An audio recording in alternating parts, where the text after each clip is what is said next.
இன்றைக்கும் தொடர்ந்து நம்ம பேச போகிறோம். கொஞ்சம் நேரம் சரியான நேரத்தில் முடிச்சிடுவோம். தேவனுடைய பிள்ளைகளை, நீங்களோ உங்களை அந்தகாரத்திலிருந்து ஆச்சரியமான ஒளிக்குள்ளே, அந்தகார வல்லமை, அந்தகார வலிமை, த பவர் ஆஃப் டார்க்னஸ் அல்லது ஸ்பிரிட் ஆஃப் டார்க்னஸ், இதை ஒரு விசுவாசி, ஒரு ஊழியனும் கண்டுபிடிக்கணும் என்பதை குறித்து ஆண்டவர் பேசினார். அப்புறம் அந்தகாரத்தில் இருந்த நம்மை ஆச்சரியமான ஒளிக்குள் கொண்டு வந்த கர்த்தர் என்று பேசினார். அப்போது அவருடைய புண்ணியங்களை அறிவிக்கணும்னு ஆண்டவர் பேசினார். அப்போ ஏன் நம்மால் அறிவிக்க முடியலங்கிறதையும் ஆண்டவர் பேசினார். அப்போ கர்த்தருடைய பிள்ளைகளை, இதெல்லாம் ஃபோக்கஸ் ஆன் ஜீசஸ் டாப்பிக்கில் தான் வந்துக்கிட்டு இருக்குது. ஆமென். அப்போது இன்றைக்கும் நம்ம அந்த வழக்கம் போல் அந்த தொடர்ந்து நம்ம ஜீசஸை ஃபாலோ பண்ணிட்டு வரோம் இல்லை. அதில் எபிரேயர் 3:1 அதாவது கிறிஸ்து இயேசுவை கவனித்து பாருங்கள், அந்த டாப்பிக்கில் தொடர்ந்து நம்ம இன்றைக்கி வாசிக்க வேண்டிய வசனம் யோவான் எழுதின சுவிசேஷம் 1 அதிகாரம் 4 வசனம் என்ன சொல்லுகிறது? அவருக்குள் ஜீவன் இருந்தது, அவருக்குள்ளே ஜீவன் இருந்தது, அந்த ஜீவன் மனுஷருக்கு ஒளியாய் இருந்தது, அந்த ஜீவன் மனுஷனுக்குள்ள ஒளியாய் வந்தது, அந்த ஒளி இருளிலே பிரகாசிக்கிறது, அந்த ஒளி இருளில் பிரகாசிக்கிறது, அதை பற்றிக் கொள்ளவில்லை, இருள் அதை பற்றி கொள்ள முடியாது. கர்த்தருக்கு ஸ்தோத்திரம். ஒளி கிறிஸ்து, இருள் சாத்தான். உங்க எல்லாருக்கும் தெரியும். இயேசுவை கவனித்து பார்க்கும்போது இயேசுவை பற்றி சொல்லப்பட்ட ஒரு வார்த்தை யோவான் ஆரம்பத்தில் எழுதுகிறார். அதில் வார்த்தை இருந்தது, அந்த வார்த்தை தேவனிடத்தில் இருந்தது, தேவனாக இருந்தது, அவருக்குள் ஜீவன் இருந்தது, அந்த ஜீவன் ஒளியாக இருந்தது. அதான் ஏற்கனவே நான் சொன்னது போல் எந்த மனுஷனையும் பிரகாசிப்பிக்கிற மெய்யான ஒளியே இயேசு. ஓகே, சரி. இப்போ இன்னும் கொஞ்சம் வேகமாக உங்களை கூட்டிக் கொண்டு போகிறேன். 2 கொரிந்தியர், அப்போஸ்தலனாகிய பவுல் கொரிந்தியருக்கு எழுதின 2ஆம் நிருபத்தில் 4ஆம் அதிகாரத்தில் நீங்கள் வாசிக்க வேண்டிய வசனம் 6 முதல் 9 வசனம் முடிய. இருளிலிருந்து வெளிச்சத்தை பிரகாசிக்க சொன்ன தேவன், இருளிலிருந்து வெளிச்சத்தை பிரகாசிக்க சொன்ன தேவன், இயேசு கிறிஸ்துவின் முகத்தில் உள்ள, இயேசு கிறிஸ்துவின் முகத்தில் உள்ள தமது மகிமையின் அறிவாகிய ஒளியை தோன்ற பண்ணும் பொருட்டாக எங்கள் இருதயங்களிலே பிரகாசித்தார். எங்கள் இருதயத்திலே பிரகாசித்த அந்த ஒளியை பற்றி அவர் பேசுகிறார். அப்போஸ்தலனாகிய பவுல் கொரிந்தியர் சபைக்கு அவர் நிருபம் அல்லது லெட்டர் எழுதுகிறார். எழுதும்போது சொல்லுகிறார், இருளில் இருந்து வெளிச்சத்தை பிரகாசிக்க சொன்ன தேவன் இயேசு கிறிஸ்துவின் முகத்தில் உள்ள தமது மகிமையின் அறிவாகிய ஒளியை தோன்ற பண்ணும் பொருட்டு எங்கள் இருதயங்களில் பிரகாசிக்கிறார். இருளிலிருந்து வெளிச்சத்தை பிரகாசிக்க சொன்ன தேவன் இயேசு கிறிஸ்துவின் முகத்தில் உள்ள தமது மகிமையின் அறிவாகிய ஒளியை தோன்ற பண்ணும் பொருட்டாக எங்கள் இருதயங்களிலே பிரகாசித்தார். அப்போஸ்தலனாகிய பவுல் சொல்றாரு, அந்த இயேசு கிறிஸ்துவினுடைய முகத்தில் உள்ள மகிமையின் ஒளி இருக்குல்ல, அது எங்கள் இருதயங்களிலே பிரகாசிக்கிறது. அப்படியா? அதை பற்றி எனக்கு ஒன்றும் புரியலையே அப்படின்னு நீங்கள் சொன்னீங்கன்னா, அடுத்த வசனம் 7, இந்த மகத்துவமுள்ள வல்லமை. அந்த வசனம் பாருங்க, 6ஆம் வசனத்தின் தொடர்ச்சி தான் 7ஆம் வசனம். பைபிளை வாசிக்கும் போது அந்த அந்த அந்த அந்த கனெக்ஷனோட நீங்கள் வாசிக்கணும். நம்ம மாலை கூட்டத்தில் வெறும் பாட்டு மாத்திரம் பாடுறதில்ல, வெறும் ஆராதனை மட்டும் நடத்துறதில்ல, வெறும் ஜெபம் மட்டும் பண்ணுறதில்ல, வெறும் ஆலோசனை மட்டும் கொடுக்கறதில்ல. சரியா? வேத வசனத்தை நம்மால் முடிஞ்ச வரைக்கும் ஒருவருக்காக ஒருவர் போதனை செய்து நம்ம ஒருத்தர் ஊக்குவிக்கிறோம். இங்கே எங்கள் இருதயங்களிலே பிரகாசித்தார் அப்படின்னு சொல்கிறாரு. அது என்னது? What is that? 7ஆம் வசனம், இந்த மகத்துவம் உள்ள வல்லமை எங்களால் உண்டாயிராமல் தேவனால் உண்டாயிருக்கிறது என்பதை விளங்கும்படி இந்த பொக்கிஷத்தை மண்பாண்டங்களிலே பெற்றிருக்கிறோம். இந்த பொக்கிஷம், இந்த வல்லமை, வாட் இஸ் தட்? அது என்ன? நல்லா புரிஞ்சுக்கணும். வல்லமை என்ற வேர்டு வரும்போதெல்லாம் அது தேவனுடைய சக்தி அல்லது ஆங்கிலத்தில் பவர். அதை இன்னும் கொஞ்சம் அவ்வளோ சுற்றி வளைச்சி சொல்கிறத விட கர்த்தருடைய வல்லமையான அபிஷேகம். கையை வைத்து ஆண்டவர் தோத்திரம் பண்ணுங்க. அவர் சொல்கிறாரு, கர்த்தருடைய பிள்ளைகளை, கிறிஸ்துவின் முகத்தில் உள்ள மகிமையின் அறிவாகிய ஒளியை தோன்ற பண்ணும் பொருட்டாக எங்கள் இருதயங்களிலே பிரகாசித்தார். அதுதான் anointing of the Holy Spirit. Amen. அப்போ ஒரு காலத்தில் இருளுக்குள்ளே இருந்த நம்மை வெளிச்சத்துக்குள்ளே கொண்டு வந்த கர்த்தர், நம்மை ஆண்டவர் என்ன செய்கிறார்? அவருடைய வல்லமையினால நம்மை நிரப்புகிறார்.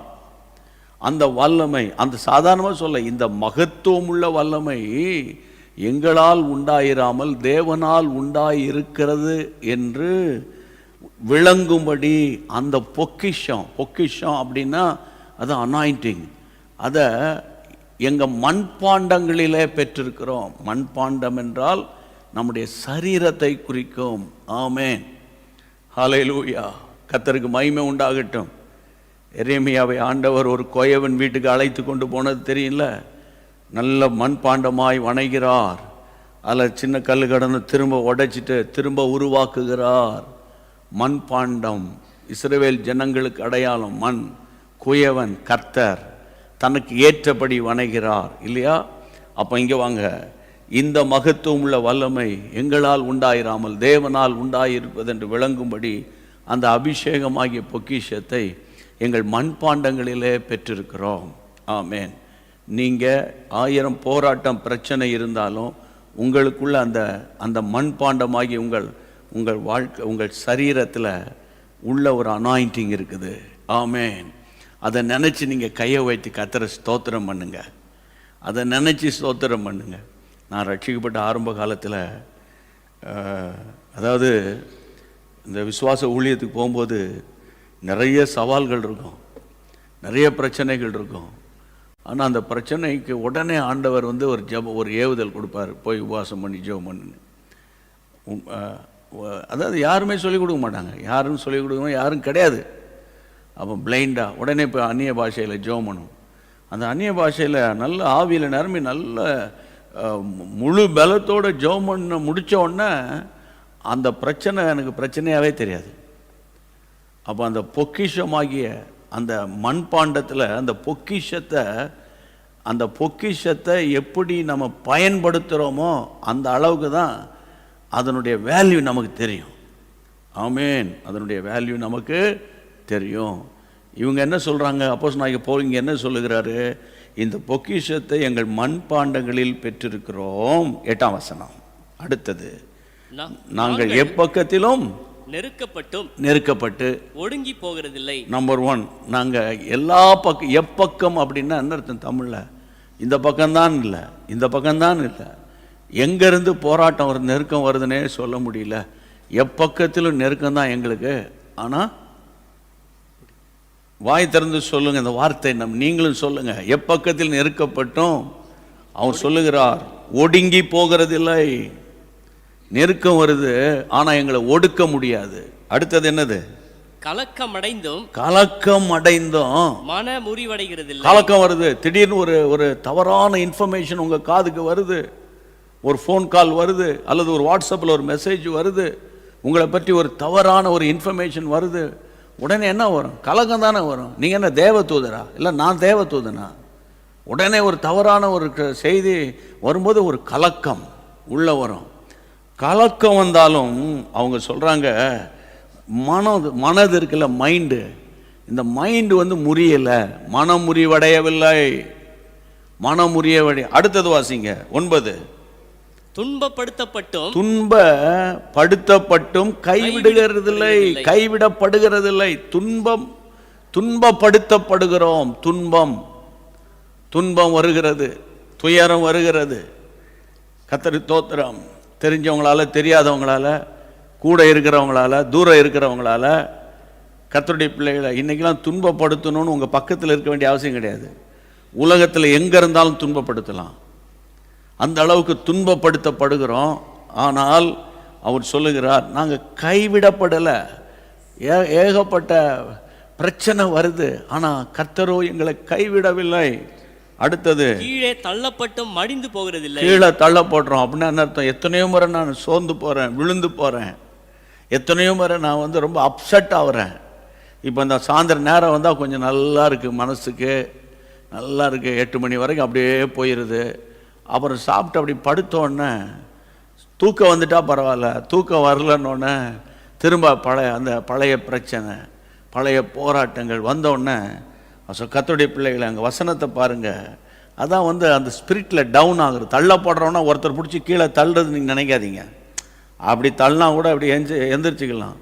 ஆனால் ஆவிக்குரிய வாழ்க்கையில் நீங்கள் சோர்ந்து போய் விழுந்துட்டீங்கன்னா, ஆவிக்குரிய வாழ்க்கையில் டவுன் ஆகிட்டிங்கன்னா, கர்த்தருடைய பிள்ளைகளை இங்கே சொல்லுகிறார், தள்ளப்படுகிறோம் ஆனால் சாகலையா, சாகலையா, மடிந்து போகலையே. விசுவாசிகள் உங்களுக்கு நான் சொல்கிறேன், கர்த்தருடைய பிள்ளைகளுக்கு சொல்கிறேன், இங்கே பாருங்கள், துன்பம் எப்பக்கத்தில் நெருக்கம் ஒடுங்கலை, கலக்கம் மனம் முறிவடையில், துன்பப்படுறேன் கைவிடப்படலை, தள்ளப்படுறேன் மடிந்து போகிறது இல்லை. விஷயம் என்ன, காரணம் என்ன, ஏன் இதெல்லாம் பிரச்சனை வருது என்ன? ஆனால் எங்களை அது பாதிக்கலை. ஒரே ஒரு வார்த்தை சொன்னால் பிரச்சனை வருது, அது என் ஆன்மீக வாழ்க்கையை பாதிக்கலை, என்னுடைய விசுவாசத்தை பாதிக்கலை, என் சந்தோஷத்தையும் பாதிக்கலை. விஷயம் என்னென்னா வல்லமை, இந்த மகத்துவம் உள்ள வல்லமை. கையை வைத்து ஆண்டவர் தோத்திரம் பண்ணுங்க. அப்போ அப்போ கர்த்தருடைய நாமத்தினால நான் உங்களை உற்சாகப்படுத்துகிறேன், தைரியப்படுத்துகிறேன். கர்த்தருக்குள்ளே மனரம்யமாக இருங்க, கர்த்தருக்குள்ளே திடமனதாக இருங்க. வாழ்க்கையில் போராட்டம் வரும்போது பண பிரச்சனை திடீர்னு வந்துடும் பாருங்கள். பண பிரச்சனை வரும், கையில் 10,000 ரூபா தான் இருக்கும், ஆனால் உங்களுக்கு 2 லட்சம் ரூபாய்க்கு உங்களுக்கு தேவை இருக்கும். என்னத்தை பண்ணுறது? சரி, உங்கள் அப்பாவுக்கு ஃபோன் போட்டு கேட்குறியா? ஒய்ஃப்கிட்ட சொல்லக்கூடாது. தயவு செய்து சொல்கிறேன், கடன் கொடுப்பாங்க, பின்னால் பேசிக்கிட்டு இருப்பாங்க. அதனால் கர்த்தருடைய பிள்ளைகளை, அதனால் இன்றைக்கி பாரத்தோடு உங்களோடு நான் பேசுகிறேன். கடன் வாங்கணும்னு நினைக்காதீங்க. இதுதான் நம்ம வீட்டு பொசிஷன். இதுதான் தலைவர்கள், குடும்ப தலைவர் கேளுங்க, தலைவி கேளுங்க, இதுதான் நம்ம வீட்டினுடைய பிரச்சனை. இப்போ இன்றைக்கி நம்ம கையில் இவ்வளோ பணம் இருக்குது, இவ்வளோ அரிசி இருக்குது, இது இருக்குது, நம்ம சாப்பாடு செய்யலாம் அப்படின்னு. இந்த டாமிங்கமான வாழ்க்கை, இந்த ஆடம்பரமான வாழ்க்கைக்குள்ளே போகும்போது தான் அங்கே தேவனுடைய கரத்தை நம்மால் பார்க்க முடியல. கர்த்தருக்கு மகிமை உண்டாகட்டும். அப்போ கர்த்தருடைய பிள்ளைகளே, இவ்வளோ பிரச்சனையா பவுல் சொல்கிறாரு, எங்கள் மன முறிவடையில், நாங்கள் சாகலை, நான் கர்த்தருக்குள்ளே சந்தோஷமாக இருக்கிறேன். காரணம் என்னென்னா, இந்த பொக்கிஷம் எங்கள் மண்பாண்டங்களில் இருக்குது, இந்த அனாயிண்டிங் எங்கள் மண்பாண்டங்களில் இருக்குது. அப்போ இந்த வல்லமை எங்களை தாங்குகிறது, அந்த வல்லமை தான் உங்களுக்குள்ளே இருக்குது. ஆமேன் சொல்லுங்க, ஆமேன் சொல்லுங்க. கர்த்தருக்கு ஸ்தோத்திரம். அப்போ நான் வேகமாக உங்களோடு கூட இன்றைக்கி ஒரு சப்ஜெக்ட் பேச போகிறேன். கர்த்தருடைய பிள்ளைகளே, இந்த அவர் சொல்கிறார்ல, எப்பக்கத்தில் நெருக்கம், கலக்கம், துன்பம், தள்ளப்படுறேன், இந்த பிரச்சனையெல்லாம் எங்களுக்கு வந்தாலும் நாங்கள் தேவனுடைய சமூகத்தில் சந்தோஷமாக இருக்கிறோம் அப்படின்றாங்க. இதில் இன்னும் கொஞ்சம் டீட்டெயிலாக உங்களோடு நான் பேச பிரியப்படுறேன். இப்போ நீங்கள் நல்லா கவனித்து பார்த்தீங்கன்னா, கர்த்தரை ஏற்றுக்கொண்ட பிறகு விசுவாசிகள் கவனிங்க, ஆண்டவரை நேசிக்கிற பிள்ளைங்க கவனிங்க. ஒருவேளை நீங்கள் எந்த சபையில் மெம்பர்ஷிப்பாக கூட இல்லாமல் இருக்கலாம், அநேகர் நீங்கள் டெய்லி ஆன்லைனில் கேட்டுக்கிட்டு இருக்கிறீங்க. நல்லா கவனிங்க. எப்போ நீங்கள் நல்லா பாருங்கள், இந்த பிரச்சனை வரும்போது ஐயோ வந்துருச்சு புலம்பக்கூடாது. எப்போ வந்துச்சு, எதனால் வந்தது, எதன் நிமித்தம் வந்தது அப்படின்னு நீங்கள் கொஞ்சம் உட்கார்ந்து தேவ சமூகத்தில் யோசித்து பார்த்தீங்கன்னா நீங்கள் புரிஞ்சுக்கிடுவீங்க. மத்தேயு எழுதின சுவிசேஷம் 13ஆம் அதிகாரம், மேத்யூ சாப்டர் 13 verse 21 வாசிங்க.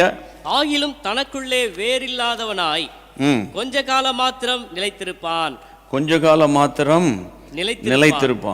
வசனத்து நிமித்தம் உபத்திரவமும் துன்பமும் உண்டான உடனே இடரல் அடைவான். ஆண்டவர் அழகா பேசுறார் பாருங்க.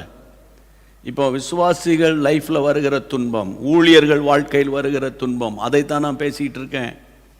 ஒரு காலத்தில் பிசாசு உலகத்துக்குள்ளே ஒத்த வேஷம் தெரிஞ்சு ரட்சிப்பின் அனுபவம் இல்லாமல் உலக ஆசாபாசங்களை சிக்கி கிடந்த போது வந்த துன்பம், போராட்டம், அது வேற. ஆனால் இந்த நாட்களில் நீங்கள் நல்லா கவனிக்கணும், ஃபோக்கஸ் ஆன் ஜீசஸ். ஆண்டவர் நமக்கு பேசிகிட்டு இருக்கிற வார்த்தை. எப்போ ஒரு விசுவாசிக்கு போராட்டம் வருது பார்த்தீங்கன்னா, ஒரு கர்த்தருடைய பிள்ளைக்கு இங்கே ஆண்டவர் இந்த வசனம், விதை, இதை பற்றி ஆண்டவர் நம்மோடு கூட பேசிக்கொண்டு வருகிறார். எதை பேசிக்கொண்டு வரும்போது ஒவ்வொரு காரியமாக சொல்கிறார். கற்பாறையில் விதைக்கப்பட்டவங்க, முள்ளுள்ள இடத்துல விதைக்கப்பட்டவங்க, நல்ல இடத்துல விதைக்கப்பட்டவங்க பேசும்போது இந்த இடத்துல கற்பாறையின் மேல் விதைக்கப்பட்ட வசனத்தை நல்லா கேட்குறாங்க. உடனே அதை சந்தோஷத்தோடு ஏற்றுக்கொள்கிறாங்க. இது எப்படி சொல்கிறேன், சாயந்தரம் இப்போ வசனத்தை கேட்குறீங்க, நல்லா நல்லா நல்லா இருக்குது பிரதர், நல்லா இருக்குது, தேங்க்யூ, ஆறுதலாக இருக்குது, தேங்க்யூ, காட் பிளஸ் யூ. அந்த லைட் சாட்டில் இருக்கிறவங்க ப்ரைஸ் காட், அப்புறம் ஒருத்தர் praise Lord, see you tomorrow அப்படிலாம் பேசிக்கிறீங்க, சந்தோஷமாக இருக்குது. ஆனால் அது கர்த்தருடைய பிள்ளைகளை கேட்டு அதை சந்தோஷத்தோடு ஏற்றுக்கொள்ளுகிறவன் ஆகிலும் தனக்குள்ளே வேர் இல்லாதபடியால் கொஞ்ச காலம் மாத்திரம் நிலைத்திருப்பாங்க. வசனத்தின் நிமித்தம் உபத்திரவம், அந்த வேர்டு பாருங்க, வசனத்தின் நிமித்தம் உபத்திரவம். இன்னைக்கு எத்தனை குடும்பங்களில் நீங்கள் உங்களுக்கு தெரியுமா தெரியாதான்னு எனக்கு தெரியாது, ஒன்று சொல்கிறேன், ஆண்டவர் அறியாத கிறிஸ்தவ மார்க்கத்தில் இல்லாமல் வேறு ஒரு மார்க்கத்தில் இருந்து இயேசுவை ஏற்றுக்கொண்டு சபைக்கு வந்துட்டாங்க. ஆமாம், அவங்க வெவ்வேறு குடும்பத்தின் பின்னணியிலிருந்து வந்திருப்பாங்க. ஆனால் இப்போ ரட்சகராக இயேசுவை ஏற்றுக்கொண்டுட்டாங்க, ரட்சிக்கப்பட்டுட்டாங்க, மனம் திரும்பிட்டாங்க, ஆண்டோடைய பிள்ளையாக மாறிட்டாங்க, வசனத்தை நம்பிட்டாங்க, வசனத்தை பிடிச்சிக்கிட்டாங்க. இப்போ அவங்க பிள்ளைகளுக்கு கல்யாணம் பண்ணணும். பிள்ளைகளுக்கு கல்யாணம் பண்ணணும்னு சொன்னோடனே அவங்க இப்போ அவங்களுடைய குடும்பத்தில் இருக்கிற மற்ற உறவினர்கள், நண்பர்கள், அவங்கெல்லாம் வேறு வேறு காரியங்களை அவங்களுக்குள்ளே ஃபோர்ஸ் பண்ணுவாங்க. அப்போ இவங்க சொல்லுவாங்க, no no, we are all born again Christians, நாங்கள் மறுபடியும் பிறந்த கிறிஸ்தவர்கள், ஆண்டவருடைய வசனத்துக்கு விரோதமான ஆட்களோடு, சத்தியத்துக்கு புறம்பாக இருக்கிறவங்களோடு சம்பந்தம் கலக்கக்கூடாதுன்னு பைபிள் சொல்லியிருக்குது. விசுவாசிக்கும் அவிசுவாசிக்கும் சம்பந்தம் இல்லைன்னு பைபிள் சொல்லியிருக்குது. அதனால் நாங்கள் அப்படி இருக்க முடியாதுன்னு சொல்லும்போது அந்த பிள்ளைகளுக்கு, வாலிப பெண் பிள்ளைகளுக்கும் வாலிப தம்பிமார்களுக்கும் எவ்வளோ சவால்னு நீங்கள் நினைக்கிறீங்க? இன்றைக்கி இந்த பாரம்பரியமாக ஊறி போன அந்த அந்த அந்த அந்த அந்த சில சொல்லுவாங்களே, அந்த தண்ணியில் ஊறி போன மட்டை மாதிரி, அந்த 3-4 தலைமுறை கிறிஸ்தவனுக்கு இதெல்லாம் புரியாது. பாரம்பரிய கிறிஸ்தவன் சொல்கிறோம்ல, ரிலீஜியஸ் கிறிஸ்டியன்ஸ் சொல்கிறோம் இல்லை, அவங்களுக்கெல்லாம் இதெல்லாம் புரியாது பாருங்கள். அவங்க அதே பாரம்பரியத்தையே பிடிச்சிட்டு இருப்பாங்க. எல்லாம் ஆவி நேரமாக அந்நிய பாஷை பேசுவான், அந்த சுவிசேஷ ஊழியத்தை தாங்குவான், இங்கே போவான். கடைசியில் பார்த்தீங்கன்னா காரியத்தில் அவங்க சுவாபம் மாறாது. அந்த ஆட்களுக்கெல்லாம் நான் சொல்கிறது புரியாது. இன்றைக்கி எவ்வளோ பிள்ளைங்க, எவ்வளோ சகோதர சகோதரிகள் வசனத்து நிமித்தம், ஐயோ நம்ம ரட்சிக்கப்பட்டுட்டோமே, நம்ம கர்த்தருடைய பிள்ளையாக மாறிட்டோமே, நம்ம இந்த மாதிரி ஒரு உலகத்துக்குள்ளே போயிடக்கூடாதுன்றதுக்காகவே நிறைய குடும்பங்கள் இன்றைக்கு விசுவாசத்துக்காக விசுவாச பரீட்சையில் போராடி கொண்டிருக்கிறார்கள். அப்படிப்பட்டவங்க கேட்டுக்கிட்டு இருந்தீங்கன்னா தைரியமாக இருங்க. கர்த்தருடைய பிள்ளைகளை, இந்த நேரத்தில் இந்த வசனத்து நிமித்தம் உபத்திரவம் வர்றதுக்கு காரணம் என்னென்னா, நம்ம வேர் நல்ல கீழே போகணும், வேர்கொள்ளணும். கிறிஸ்தவ வாழ்க்கை வேர்கொள்ளணும். அப்போ தான் நம்முடைய செடி மேலே வளரும். அப்போ ஆண்டவரே, நான் வேர் கொண்ட என்னுடைய வேர் என் ரூட்டு ஆண்டவர் ஸ்ட்ராங்காக இருக்கணும் அப்படின்னு நீங்கள் ஜெபம் பண்ணுங்க. அதிசயமாய் கர்த்தர் உங்களை நடத்துவார். வசனத்தினால வருகிற பிரச்சனை, வசனத்தினாலே வருகிற போராட்டம். 1 தெசலோனிக்கேயர் 1:6 பாருங்க. 1 தெசலோனிக்கேயர் 1:6 என்ன சொல்லுகிறது? நீங்கள் மிகுந்த உபத்திரவத்திலே பரிசுத்தாவின் சந்தோஷத்தோடே திருவசனத்தை ஏற்றுக்கொண்டு எங்களையும் கர்த்தரையும் பின்பற்றுகிறவர்களாகி இவ்விதமாய் மக்கெதோனியாவிலும் அகாயாவிலும் உள்ள விசுவாசிகள் யாவருக்கும் மாதிரிகளானீர்கள். விசுவாசிகளுக்கு ரோல் மாடல் கிறிஸ்டியன்ஸ். ஆமென். மற்ற விசுவாசிகளுக்கு ஒரு ரோல் மாடலாக ஒரு குரூப் இருக்கிறாங்க. நீங்கள் ரோல் மாடல் கிறிஸ்டியன்ஸாக இருக்கிறீங்களான்னு கொஞ்சம் பாருங்கள். we are all Christians, we are all believers, there is no doubt at all. அதில் மாற்று கருத்து கிடையாது. ஆனால் ரோல் மாடல் அப்படின்னு இருக்குது. உங்களை பார்க்கும்போது, இருந்தால் இந்த குடும்பத்தை மாதிரி தாண்டா இருக்கணும், இருந்தால் இந்த சகோதரன் மாதிரி தாண்டா இருக்கணும் அப்படின்னு உங்கள் சர்ச்சில் உங்களை பார்த்து சொல்ல முடியுமா? உங்கள் ஊரில், உங்கள் ஸ்ட்ரீட்டில், வேறு ஒன்றும் அங்கெல்லாம் போகாதீங்க, உங்கள் ஸ்ட்ரீட்டில் இவர் ஒரு உண்மை கிறிஸ்தவன் அப்படின்னு உங்கள் ஸ்ட்ரீட்டில் இருக்கிறவங்க உங்களை பார்த்து சொல்லுவாங்களா? அதான் இன்றைக்கி ரொம்ப முக்கியம் தேவை. 4 செவத்துக்குள்ளே நான் அடிக்கடி பேசியிருக்கேன். 4 செவத்துக்குள்ள amen, hallelujah, praise God, Lord is good all the time. அப்படின்னு சொல்கிறதுனால அந்த ஸ்ட்ரீட்டில், உங்கள் ஸ்ட்ரீட்டில் பார்க்குற ஆட்கள் உங்களை உண்மை கிறிஸ்தவன், இவன் வந்து ஜீசஸை ஃபாலோ பண்ணுறான் அப்படின்னு சொல்லக்கூடிய அளவுக்கு இருக்கிறாங்களான்றதான் இன்றைக்கி ரொம்ப முக்கியமான ஒரு கேள்வி. இங்கே என்ன சொல்லப்பட்டிருக்கு? நீங்கள் மிகுந்த உபத்திரவத்தில் கர்த்தருடைய பிள்ளைகளை திருவசனத்தை ஏற்றுக்கொண்டீர்கள். அது எப்படி உபத்திரவத்தில் ஏற்றுக்கொள்ள முடியும் பிரதர்? அங்கே இன்னொரு வேர்டு ஒன்று ஆட் பண்ணியிருக்காரு. என்னது அது? பரிசுத்தாவியின் சந்தோஷத்தோட. பரிசுத்தாவியின் அதுதான் வல்லமை. இந்த மகத்துவம் உள்ள வல்லமைன்னு அங்கே நான் கோடிட்டு காண்பித்தேனே, அந்த வல்லமை என்ன செய்யும்? உபத்திரவத்தை உபத்திரவமா என்னாது? ஆமேன்னு சொல்லுங்க. கஷ்டம்தான். பாருங்க, டெய்லி பேசிக்கிட்டு இருக்கேன், எனக்கு கஷ்டம் இல்லைன்னு நினைக்கிறீங்களா? 2 மணி நேரம் நின்று பேசிகிட்டு இருக்கிறோம், டெய்லி சத்தம் போடுறோம் இல்லை? இதுக்கு இது நீங்கள் பார்ப்பீங்க. ஆனால் காலையிலேருந்து நாங்கள் என்னென்ன பண்ணுறோன்னு உங்களுக்கு தெரியாது. உங்களுக்கு தெரிய வேண்டிய அவசியம் கிடையாது, அதை பற்றி பிரச்சனை இல்லை. ஆனால் கர்த்தருடைய பிள்ளைகளை இந்த மாலையில் இவ்வளவு போராட்டத்து நிமித்தமாக இத்தனை நாள் பேசிக்கிட்டு இருக்கிறோம். ஆனால் இவ்வளோ கஷ்டத்தின் மத்தியில் பலவிதமான டெக்னிக்கல் பிரச்சனை வரும், திடீர்னு இன்டர்நெட்டில் ஏதாவது ஒரு போராட்டம் என்னென்ன ஏதாவது வரும் பாருங்கள். ஆனாலும் நிற்கிறோன்னா உங்ககிட்டேருந்து வருகிற அந்த சாட்சிகள் இருக்குது பார்த்தீங்களா? உங்ககிட்டேருந்து வரக்கூடிய நீங்கள் கொடுக்குற அந்த நல்ல அந்த ஸ்டேட்மெண்ட்ஸ் இருக்குல்ல, இவ்வளோ மாறிடுது, அது மாறிடுச்சு, இது மாறிடுச்சு, இது இப்படி சந்தோஷமாக ஆகிட்டோன்னு அதை பார்த்தோன்னே இதெல்லாம் அடிபட்டு போகுது. ஆமென், அடிபட்டு போகுது. இதுதான் நான் உங்களோடு பேசிகிட்டு இருக்கிறேன். அப்போ மிகுந்த உபத்திரவத்தில் நாங்கள் வந்து எப்படி பிரதர் சந்தோஷமாக இருக்க முடியலன்னா, பரிசுத்த ஆவியான உண்மையை சொல்கிறேன், உபத்திரவத்தில் சந்தோஷமாக இருக்கவே முடியாது. ஒருத்தன் அழுதுட்டுருக்காருன்னா சிரிடான்னு சொல்ல முடியுமா? சொல்ல முடியாது. ஆனால் அந்த அபிஷேகம் உள்ளே இருந்தால் பரிசுத்த ஆவியானவர் ஆவிக்குள்ளாக நீங்கள் நிரப்பப்படணும், அபிஷேகத்தை சார்ந்து கொள்ளணும். அப்போ நீங்கள் மிகுந்த உபத்திரவத்தில் பரிசுத்த ஆவியின் சந்தோஷத்தோட திருவசனத்தை ஏற்றுக்கொண்டு நீங்கள் விசுவாசிகளுக்கு எப்படி இருந்தீங்க? மாதிரியாக இருந்தீர்கள். ரோல் மாடல் கிறிஸ்டியன்ஸை தான் இந்த காலத்தில் ஆண்டவர் தேடுகிறார்.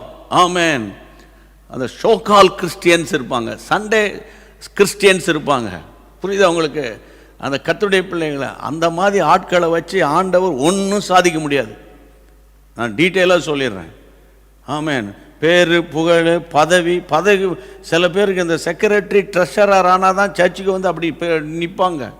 அவங்களும் அந்த சதுசேயர் பரிசேயரை விட ரொம்ப மோசமான ஆட்கள், பதவி மோகம் பிடிச்ச ஆட்கள். அவங்கள வச்சுலாம் கர்த்தர் ஒன்றும் பண்ணவே மாட்டார். ஆமென். சாதாரண விசுவாசிக்கு இருக்கிற ஒரு கிருபை அவங்க மேலே இருக்காது. அதனால் நான் உங்களை பார்த்து அன்போடு கூட சொல்கிறேன், சோர்ந்து போயிடாதீங்க. எங்களுக்கு தானே இந்த போராட்டம் பிரதர். வசனத்து நிமித்தம் நான் வசனத்தை பிடித்தேன், வசனம் இப்படி சொல்லுதுன்னு சொன்னேன், உடனே எங்கள் வீட்டில் சண்டை வருது. வசனம் இப்படி இருக்குது, நாங்கள் இப்படி இருக்கிறோன்னு பண்ணுறோம், அப்போ தான் எங்களுக்கு போராட்டம் வருது. உண்மைதான். ஆனால் அந்த போராட்டம் உன் வாழ்க்கையின் முடிவு அல்லன்றது எத்தனை ஆயிரம் முறை நான் உங்களுக்கு சொல்லியிருக்கிறேன். உங்கள் போராட்டம் உங்கள் வாழ்க்கையில் தோல்வி அல்ல என்று எத்தனை முறை நான் உங்களுக்கு சொல்லியிருக்கிறேன். கர்த்தருடைய பிள்ளைகளை சோர்ந்து போவாதீங்க, தைரியமாக இருங்க. ஒன்று வசனத்தின் நிமித்தம், அந்த வசனத்தின் நிமித்தம் படுகிற பாடுகள். இன்னும் சங்கீதம் 105 உங்களுக்கு தெரிந்த வசனத்தை ஞாபகப்படுத்துகிறேன். 19 வாசிங்க வேகமாக. கர்த்தர் சொன்ன வார்த்தை நிறைவேறும் அளவும் அவருடைய வசனம் அவனை புடமிட்டது. அப்போ வசனத்தினால் வருகிற உபத்திரவத்தை தான் இன்னைக்கு நான் பேசிட்டு இருக்கேன். சிஸ்டர்ஸ்லாம் கவனிங்க, நல்ல வசனம் உங்களுக்கு தெரியும். அதுவும் இந்த நல்ல கவனிங்க, நிறைய பேர் நிறைய இடங்களில் நான் பார்த்துருக்கேன், பைபிளில் நல்ல வசனங்கள் வாசிக்கிறீங்க, ரொம்ப சந்தோஷம். சில மாவட்டங்களில் இருக்கிறவங்க நல்ல நேசிக்கிறீங்க, ஆண்டவருக்கு தோத்திரம். ஆனால் இந்த வசனத்தை கொஞ்சம் நீங்கள் பாருங்கள். வேதம் சொல்லுகிறது, கர்த்தர் சொன்ன வார்த்தை நிறைவேறும் அளவும் வசனம் அவனை புடமிடுது. ஐயோ, இப்படிலாம் தெரிஞ்சுதான் வந்திருக்க மாட்டேன்னு நினைக்காதீங்க. சொல்லி கொடுத்துருந்தா நீங்கள் எங்கேயோ போயிருப்பீங்க, அப்படி சொல்லுங்க. நான் இப்போ சொல்கிறேன் இல்லை, இந்த மாதிரி சொல்லி கொடுத்துருந்தா நீங்கள் எத்தனை ஆயிரங்களை கர்த்தருக்குள்ளே கொண்டு வந்திருப்பீங்க. இங்கே வசனம் சொல்லுகிறது, கர்த்தருடைய பிள்ளைகளை, அவன் யோசேப்பை பற்றி இவர் சொல்கிறாருங்க, கர்த்தர் சொன்ன வார்த்தை நிறைவேறும் அளவும் வசனம் அவனை புடமிட்டது. சரியா? வசனம் புடமிட்டது. அதோட யோசேப்பு மறிச்சிட்டாரு. அப்படியா இருக்குது? கீழ் உள்ளவர் ராஜா ஆள் அனுப்பி கட்டவளுக்கு சொன்னார், ஜனங்களின் அதிபதி அவனை விடுதலை பண்ணினான், பிரபுக்கள் அவன் மனதில் படி கட்டவும் தன் மூப்பர்களை ஞானிகள் ஆக்கவும், 22ஆம் வசனத்தை நீங்களும் சத்தமா வாசிங்க, அவனை தன் வீட்டுக்கு ஆண்டவனாகவும் தன் ஆஸ்திக்கெல்லாம் அதிபதியாய் மாற்றியிருக்கிறார். வசனம் ஒரு சர்டன் பீரியட் வரைக்கும் உங்களை டார்ச்சர் பண்ற மாதிரி இருக்கும். ஒரு குறிப்பிட்ட காலம் வரைக்கும் அந்த போராட்டம் உங்களுக்கு இருக்கும். அந்த குறிப்பிட்ட காலம் வந்த உடனே, அந்த புடமிடுகிற காலம் முடிஞ்ச உடனே பாருங்க, உங்க லைஃப் ஸ்டைல் தலைகீழா மாறிடும். ஆமேன். அப்படியா? இப்போ சேலை கட்டின நாள்லாம் ஜீன்ஸ் பேண்ட் போட ஆரம்பிச்சிடுன்றீங்களோ? அல்லது வேற என்ன சொல்றீங்க? அது எங்களை மாதிரி பேண்ட் போட்டவன்லாம் ஷார்ட்ஸ் போட்டுட்டு சர்ச்சுக்கு வருவான்றீங்களோ? அப்படி சொல்றீங்களோ? அப்படி கிடையாது. உங்க லைஃப் ஸ்டைல் எப்படி மாறணும்னா, எக்காலத்திலும் இயேசு, எப்போதும் இயேசு, என்னோடு இருக்கிறவர் இயேசு, இயேசுவுக்காக எல்லாவற்றையும் செய்வேன்ற அந்த லைஃப் ஸ்டைல் மாறிடுவீங்க. எப்போதும் விசுவாச வாழ்க்கையில மாறிடுவீங்க. கர்த்தரை துதிக்க ஆரம்பிச்சிருக்கீங்க. அந்த வசனம், கர்த்தர் சொன்ன வார்த்தை நிறைவேறும். அந்த ஒரு வார்த்தை, அந்த ஆண்டவருடைய வார்த்தை நிறைவேறுகிறதுக்கு ஒரு டைம் இருக்குது. உங்களுக்கு ஒரு நேரம் இருக்கு. உங்களுக்கு ஒரு நேரம் இருக்கு. சோர்ந்து போவாதீங்க. ஒரு தம்பி சமீபத்தில் எனக்கு சொன்னான். தம்பி அவனுடைய அம்மாவும், அது என் மனதை ரொம்ப தொட்டு இருக்குது. அவன் சொல்கிறான், எனக்கு கொஞ்ச நாளைக்கு முன்னாடி ஒரு குறிப்பிட்ட பெரிய கிறிஸ்தவ ஸ்தாபனத்தில் வேலை செய்தவர் இன்றைக்கி நல்ல ஒரு இடத்துல வேலை செய்கிறார், நிறைய சம்பாதிக்கிறாரு, கல்யாணம் ஆகலைன்னா எனக்காக ஜோம் பண்ணுங்கண்ணான்னு சொன்னான். அவங்க அம்மாவும் அதை விட வேதனையோடு சொல்கிறாங்க, சீக்கிரம் ஒரு கல்யாணத்தை பண்ணிட்டான் நல்லா இருக்குது தம்பி, அவனுக்கு வயசு போய்கிட்டு இருக்குது அப்படின்னா. சரி, ஏன் என்ன பிரச்சனை தம்பி என்னன்னுங்க? இல்லைண்ணே, அதாவது திடீர்னு நாளைக்கு ஆண்டவர் என்னை உணர்த்துனா நான் வேலையை ரிசைன் பண்ணிடுவேன், ஊழியத்துக்கு வந்துடுவேன்றேன், அவ்வளோதான். பின்னாடி நல்லா இருக்கிறாங்க, பார்க்க நல்லா இருக்குது, எல்லாம் ஓகே, எல்லாம் பண்ணலாம், கல்யாணம் பண்ணலாம், எல்லாம் பேசுகிறாங்க. ஆனால் நான் வந்து நாளைக்கு திடீர்னு கர்த்தர் பேசும்போது நான் ரிசைன் பண்ணிடுவேன்னா, அப்படியா ரிசைன் பண்ணிடுவீங்களா? அப்போ இந்த மாப்பிள்ளை வேணாம். அப்போ மாப்பிள்ளை எதுக்கு உனக்கு? ஏடிஎம் மிஷின் மாதிரி தான் நீ பயன்படுத்துகிற மாப்பிள்ளைய. அப்போ இந்த கடைசி காலத்தில் நல்லா புரிஞ்சுக்கோங்க. நான் அந்த தம்பி பார்த்து சொன்னேன், டே தம்பி, உனக்கு நல்ல ஒரு ஆசீர்வதிக்கப்பட்ட ஒரு பெண்ணை கர்த்தர் அனுப்ப போகிறாரு. ஆமாம், உன்னுடைய விசுவாசத்தில் நீ உறுதியாயிருன்னு நான் சொன்னேன். இப்படிப்பட்ட கிறிஸ்தவனை வச்சுட்டு என்ன நினைக்கிறீங்க? அப்போ கர்த்தருடைய பிள்ளைகளை, இந்த நாட்களில் ஆண்டவர் ஒவ்வொருடைய விசுவாசத்தை தராசில் வச்சு நிறுத்து பார்க்குறாரு. கர்த்தருக்கு தோத்திரம். கர்த்தருடைய பிள்ளைகளை, யோபு சொல்றாரு, நான் சோதித்த பிறகு பொன்னை போல விளங்குவேன். ஆமென். யோபு 23:10 சொல்றேன். அந்த அந்த அந்த டெஸ்டிங் பீரியட் இருக்குல்ல, அந்த கொஞ்ச காலம் தான் இருக்கும். ஆமென். கொஞ்ச கால பாட அனுபவிக்கிற நீங்கள், அப்படிதான பைபிள்ல இருக்கு. ஆனால் இந்த கொஞ்ச காலத்துக்குள்ள பிசாசு, இங்க பாருங்க, பிசாசு வந்து உங்களை பல விதங்களில் வந்து நீ எடுத்த டிசிஷன் சரியில்லை, நீ அது சரியில்லை, இது சரியில்லைன்னு. பிசாசுனா கருப்பு ட்ரெஸ் போட்டு வரமாட்டான். நான் எத்தனையோ முறை சொல்லியிருக்கேன் உங்களுக்கு. அது சொந்தக்காரன் வடிவில் வருவான், ஊழியக்காரன் வடிவிலே வருவான். நீங்கள் எடுத்ததில்லை, இது பண்ணுங்க, அதுதான் கரெக்ட், இது கடித்து கர்த்தர் சொல்கிறான்னு சொல்லுவான். ஆனால் உங்களை பற்றி உங்களுக்கு தான் தெரியும். ஆமாம், உங்களுக்குள்ளே இருக்கிற தரிசனம் உங்களுக்கு தான் தெரியும். ஆமென். அதனால கர்த்தருடைய பிள்ளை, உங்களுக்கு கர்த்தர் கொடுக்குற வார்த்தை என்ன தெரியுமா? நீங்கள் இதை பாருங்கள், நீங்கள் வசனத்தை நீங்கள் வாசிக்கணும். கர்த்தருடைய பிள்ளைகளை, 2 தெசலோனிக்கேயர் 1:6 2 தெசலோனிக்கேயர் 1:6 வாசிக்க கேட்போம். நான் வாசிக்கிறேன். உங்களை உபத்திரவப்படுத்துகிறவர்களுக்கு உபத்திரவத்தையும், உபத்திரவப்படுகிற உங்களுக்கு எங்களோடு கூட இளைப்பாறுதலை பிரதிபலனாக கொடுப்பது தேவனுக்கு நீதியாயிருக்கிறது. ஆமென். வசனத்தின் நிமித்தம் ஏதாயில் உபத்திரவத்தின் வழியாக போய்கொண்டிருக்கிற விசுவாசிகளை, இந்த பைபிள் வசனத்தை நான் நம்புறேன் பிரதர், இதனால எவ்வளோ போராட்டம் வருது, எனக்கு எவ்வளோ பிரச்சனை வருது அப்படின்னு நீங்க வேதனையோடு இருக்கீங்களா? உங்களுக்கு கர்த்தர் கொடுக்கிற வார்த்தையை இன்றைக்கு பகலில் மத்தியானத்துக்கு பிறகு உட்கார்ந்து ஆண்டவர்கிட்ட கேட்டு நான் அதை உங்களுக்கு சொல்லி கொண்டிருக்கிறேன். ஆமென், ஆமென். கர்த்தருக்கு ஸ்தோத்திரம். இந்த வசனத்தை பாருங்க. உங்களை உபத்திரவப்படுத்துகிறவர்களுக்கு உபத்திரவத்தை, உபத்திரவப்படுகிற உங்களுக்கு எங்களோடு கூட இளைப்பாறுதலை. இதுதான் இன்னைக்குரிய வார்த்தை.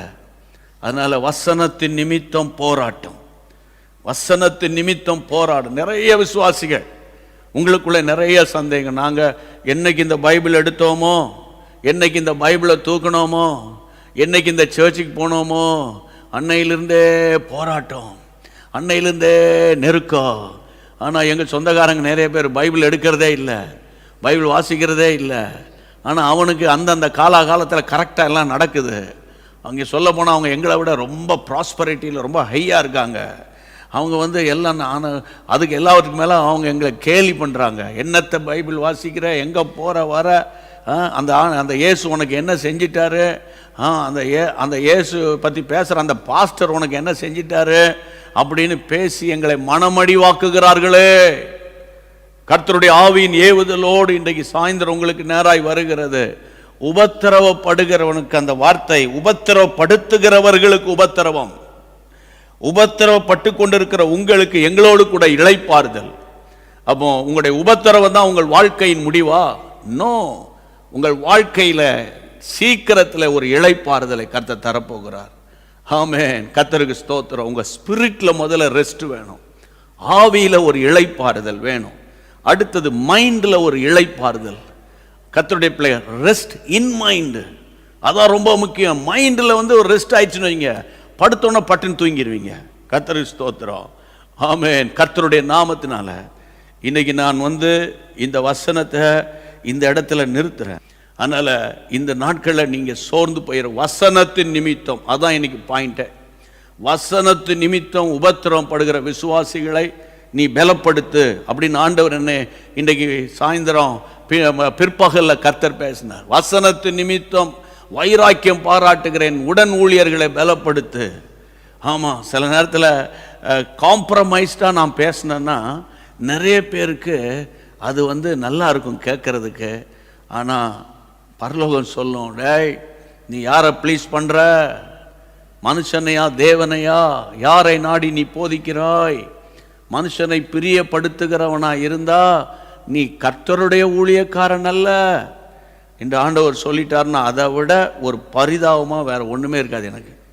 அதனால் வசனத்து நிமித்தம் நீங்கள் பேசாததை பேசினன்னு வாங்க, நீங்கள் சொல்லாததை சொன்னன்னு வாங்க. நீங்கள் வசனத்து நிமித்தம் வைராக்கிய பார்த்தோன்னா அவர் எதுக்கோ கோவப்படுவார், அவர் எதுக்கு கேட்டாலும் கோவப்படுவாருன்னு வாங்க. எதுக்கு கோவப்பட்டார்லாம் கேட்க மாட்டாங்க, கோவப்படுவாங்க. ஐயா கோவப்படுறவங்ககிட்ட தான் குணம் இருக்கும் அப்படிங்கிறது உலகம் சொல்கிறது. ஆனால் இன்றைக்கி கர்த்தருடைய நாமத்தினால சொல்கிறேன், கர்த்தருடைய பிள்ளைகளை வசனத்தினால, கர்த்தருடைய பிள்ளைகளை வாழ்க்கையை தவிர வசனத்தினால பிழைப்பு கிடையாது. அதை நீங்கள் புரிஞ்சுக்கணும். அதனால் இன்றைக்கு நீங்கள் கர்த்தராகிய இயேசுவை ஏற்றுக்கொண்டு ரட்சிக்கப்பட்டு மனம் திரும்பி அபிஷேகம் பண்ணப்பட்டு வேத வசனத்தின்படி வாழணும். இந்த சபையில் நல்ல வசனத்தை போதிக்கிறாங்க, அதனால் நான் அங்கே போகிறேன் அப்படி நீங்கள் போகும்போது உங்களுக்குள்ளே வரக்கூடிய போராட்டங்களை ஆண்டவர் பொறுப்படுத்தி கொண்டு, அன்றைக்கு யோசேப்பு 105ஆம் சங்கீதத்தில் வாசனம் இல்லை, அந்த வசனத்தில் 19 அதாவது கர்த்தர் சொன்ன வார்த்தை நிறைவேறும் வரைக்கும் அந்த வேர்டு அவனை புடமிட்டுக்கிட்டே இருக்குது. இந்த அவன் எவ்வளோ நெருக்கத்தின் வழியாக யோசேப்பு போனாலும் என்ன ஆண்டவரேன்னு ஒரு வார்த்தை கூட அவர் பேசலை. ஏன்னா அவருக்கு தெரியும், அவருக்கு கடந்த காலமும் தெரியும், நிகழ்காலமும் தெரியும், வருங்காலமும் தெரியும். ஆமென். எனக்கு இந்த ஜெயில் தான் ஃபைனல் ஸ்டேஜ் இல்லைன்னு அவருக்கு தெரியும். என்னுடைய ஃபைனல் ஸ்டேஜ் முழு ஈஜிப்டையும் நான் ஆளுகை செய்ய போகிறேன்னு அவருக்கு தெரியா.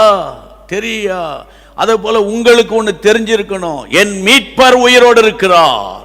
எந்த இடத்துல என் தலை குனிந்து தடுமாறினதோ, எந்த இடத்துல என் பிள்ளைகள் நிமித்தம் நான் வேதனைப்பட்டு அழுதேனோ, ஆமே நான் கம்பீரமாய் கர்த்தருக்காக நிற்க போகிறேன் என்று நீங்க சொல்ல போகிற நாட்கள் ரொம்ப ரொம்ப ரொம்ப ரொம்ப தூரத்தில் இல்லை, அது கிட்ட வந்துருச்சு.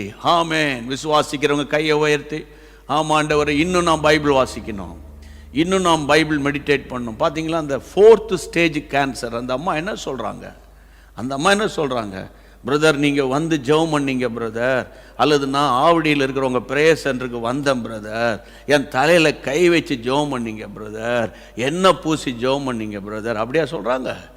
இல்லை. ஆமாம், நான் இந்த கேட்குற வேத வசனங்களை அப்படியே நம்பிக்கையோட நான் டெய்லி மெடிடேட் பண்ண ஆரம்பித்தேன். அதில் தான் விஷயம் இருக்குது. Meditate the word of God. வசனத்தை தியானிக்கணும். நம்ம என்ன நினைக்கிறோம், ஜோசியக்காரன் மாதிரி கர்த்தரின் மேய்ப்பராக நான் தாழ்ச்சி சாப்பாடு ரெடி, ஒரு நிமிஷம் வந்துடுறேன், புல்லில் இடங்களில் மேய்த்து ரெடி, சாப்பாடு ஆறப்போகுது, இதை வந்துட்டேன் சோத்திரம் முடிச்சு. இப்படி வாஸ்தா ஏதாவது ஒர்க் அவுட் ஆகுமா? இல்லையே. இல்லை, வசனத்தை வாசிக்கணும், அதை தியானிக்கணும், விசுவாசிக்கணும், வாயை திறந்து அறிக்கை பண்ணணும். கர்த்தருடைய பிள்ளைகளை, உங்களுக்கு ஒரு நேரம் வச்சிருக்காரு.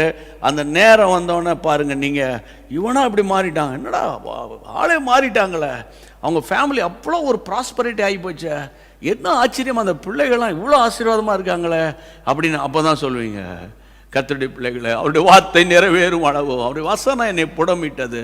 ஆனால் எனக்கு தெரியும், நான் சோதிக்கப்பட்ட பின்பு பொன்னை போல விளங்குவேன். கையை உயர்த்தி இயேசுவின் நாமத்தினால ஆமென். கையை வைத்துக் கொள்ளுங்க. உங்களுக்கு ஒரு ஜெபம் பண்ணிடுறேன். தகப்பனே, இந்த ஆசீர்வாதமான அந்த வசனத்து நிமித்தம் வருகிற உபத்திரவத்தை மேற்கொள்வதற்கு பரிசுத்த ஆவியானவர் தான் எங்களுக்கு தஞ்சம், ஆவியானவர் தான் எங்களுக்கு ஆறுதல், ஆவியானவர் தான் எங்களுக்குள்ளே உலாவி வரணும், ஆவியானவர் தான் எங்களை பேன்மைப்படுத்தணும். இன்றைக்கு எத்தனை ஆயிரங்கள் என்னுடைய செய்தி கேட்டாங்களோ, Lord this is not my message. Hallelujah. ஆண்டவரே, உம்முடைய சத்தமாய் இருப்பதாக. ஹல்லேலூயா. உம்முடைய சத்தமாய் இருப்பதாக. உம்முடைய பிள்ளைகளை கர்த்தர் ஆண்டவரே இன்றைக்கு ஒரு புதிய சமாதானத்தினால இன்னும் பைபிள் வாசிக்கணும், இன்னும் பைபிள் வாசிக்கணும், இன்னும் கோடிட்டு வாசிக்கணும், இன்னும் மெடிடேட் பண்ணணும், இன்னும் தியானிக்கணும், இன்னும் இன்னும் இன்னும் என்ற ஆண்டவரே பூரண கிருபைக்குள்ள உம்முடைய பிள்ளைகளை கொண்டு வாங்கப்பா. ஆமென். நீர் அப்படி செய்ய போகிறதற்காக ஆமென். பரிசுத்த ஆவியிலே ஏவப்பட்டு சொல்றேன், இப்போ நீங்க ஆவியில நிரம்பி எங்களோடு கூட பாடும்போதே உங்க மேல இருக்கிற பலவீனம், உங்க மேல இருக்கிற பயம், உங்களுக்குள்ள இருக்கிற எல்லா கலக்கம், உங்களுடைய தடைகள், பிரச்சனைகள், வியாதிகள் இயேசுவின் நாமத்தில் விலக போகிறது. பாடுவோம்.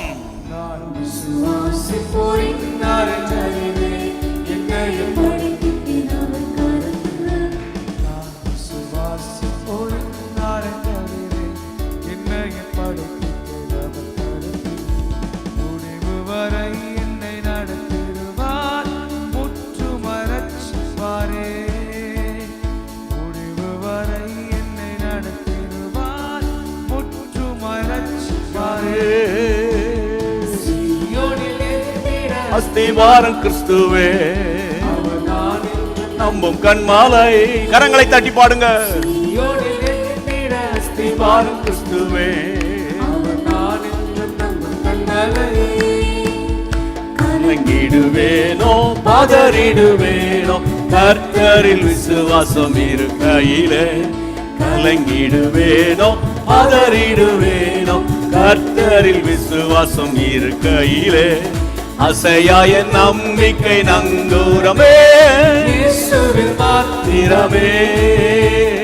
அசையாய நம்பிக்கை நங்கூரமே, இயேசுவில் மாத்திரமே. சீயோனிலே நின்ற அஸ்திவாரம் கிறிஸ்துவே, அவர் நான் என்றும் நம்பும் கண்மலை. சீயோனிலே நின்ற அஸ்திவாரம் கிறிஸ்துவே, அவர் நான் என்றும் நம்பும் கண்மலை. புயல் அடித்தாலும் அலை மோதினாலும் எவர் எனக்கு எதிராய் எழும்பினாலும் ஆமென். ஒவ்வொருவரும் எதிராய் எழும்பினாலும் எனக்கு எட்டாத உயரத்திலே எடுத்தவர் நிறுத்திடுவார். எனக்கு எட்டாத உயரத்திலே எடுத்தவர் நிறுத்திடுவார். ஆமாண்டவரே, ஆமாண்டவரே, ஆமாண்டவரே, உடைய பிள்ளைகளை நிறுத்த போறீங்க ஆண்டவரே, நிறுத்த போகிறீங்க ஆண்டவரே. உயரத்திலே நிறுத்திடுவார். எல்லாரும் கரங்களை தட்டி, அவர் நான் என்று நம்பும் கண்மாலை.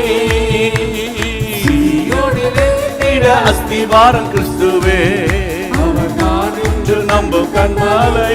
ஒரு நிமிஷம் விசுவாசிகள், தேவ பிள்ளைங்க, என் அன்பு சகோதர சகோதரி, ஜீசஸ் மீட்ஸ் யூடியூப் ஃபேமிலிஸ். ஆமென். நீங்க நம்ம எல்லாரும் ஒரே குடும்பமா இருக்கிறோம். ஆமாம், ஒன்றே ஒன்று மட்டும் உங்களுக்கு சொல்கிறேன். ஆமென். கர்த்தர் உங்களை விட்டு விலகுவதில்லை, அவர் உங்களை கைவிடுவதில்லை, அவர் உங்களை மறக்கவே இல்லை. இப்போ என்னென்ன போராட்டத்தில் இருக்காங்களோ நீங்கள் கையை வைத்து சொல்லுங்க, ஆமென். இந்த போராட்டங்களை விட, இந்த பலவீனத்தை விட, இந்த வியாதியை விட, இந்த தனிமையை விட, இந்த குழப்பத்தை விட என் இயேசு பெரியவராய் இருக்கிறீங்க.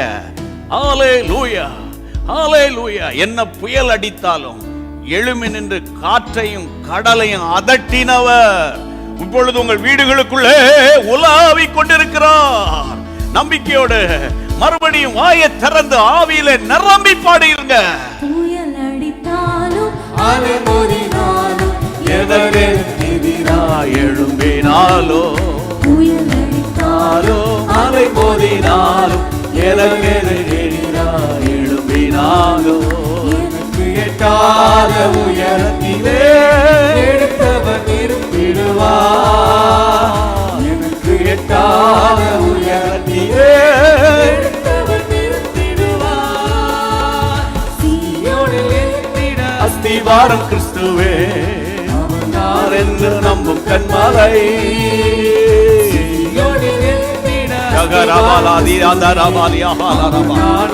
நம்பும் கண்மலை. ஒரு நிமிஷம், எந்தெந்த இடத்துல பலவீனம் இருக்குதோ, ஒருவேளை ஹார்ட்ல படபடபடன்னு சில நேரம் திடீர்னு ஏதாவது நினைச்சிட்டேன்னா படபடபடான்னு அடிக்குது, அல்லது ஏற்கனவே என்னுடைய ஹார்ட்ல சில காம்ப்ளிகேஷன் இருக்குன்னு டாக்டர் சொல்லியிருக்காங்க, உங்க வலது கரத்தை இருதயத்தில் வைங்க. அல்லது எனக்கு அடிக்கடி சமாதானமே இல்லை பிரதர், என் பிள்ளைகளை நினைச்சா, என் வீட்டை நினைச்சா, இந்த பொருளாதார தேவையை நினைச்சா, ஆமாம் 2-3 மாசமாக வாடகை கொடுக்கல நான், அதெல்லாம் நினைச்சா எனக்கு ரொம்ப பயமா கஷ்டமா இருக்குது. ஆமேன். உங்க வலது கரத்தை உங்களுடைய இருதயத்தில் அப்படி வைங்க. ஆமேன். அந்த போனை ஒரு பக்கம் வச்சிருங்க. ஆமா, வச்சுட்டு 2 கை அப்படி வைங்க. தோத்துறோம். அல்லது என்னை அறியாத ஒரு ஃபியர், ஒரு பயம், அல்லது ஒரு டிப்ரெஷன் போல இருக்குது. ஆமா, எனக்கு இந்த கை காலெல்லாம் பயங்கரமா வலிச்சுக்கிட்டு ஒரு மாதிரி நான் இப்படி ஆயிட்டேனே, நான் எப்படி இருந்தேன் அப்படின்னு சொல்லிக்கிட்டே இருக்கிறேன். இன்று முதல் எனக்கு ஒரு நிரந்தர தீர்வு வரப்போகுதுன்னு சொல்றவங்க அப்படி கையை உயர்த்திக்கோங்க, கையை உயர்த்திக்கோங்க. ஆமென். ஒருவேளை உங்களுக்கு விருப்பமானவங்க, உங்களுக்குரியவங்க ஹாஸ்பிட்டல் இருக்கலாம், வேற சிட்டியில் இருக்கலாம், ஏன் வேற நாட்டில் இருக்கலாம், அவங்கள நினைச்சுக்கிட்டு அப்படியே கையை உயர்த்துங்க. ஆமென். நீங்க யாருக்காக பரிதபிக்கிறீங்களோ அவர்களை கர்த்தருடைய வல்லமை இப்போது தொடப்போகிறது. ஆமென், தொடப்போகிறது. ஒருவேளை ரட்சிக்கப்படாம ஸ்டப்பர்னா இருக்காங்கல்ல, அவங்க மேல கர்த்தருடைய கராமர போகிறது. இயேசுவின் நாமத்தினால ரட்சிக்க கூடாதபடி கை குறுகி போகலையே, கேட்க கூடாதபடி செவி மந்தமாகலையே.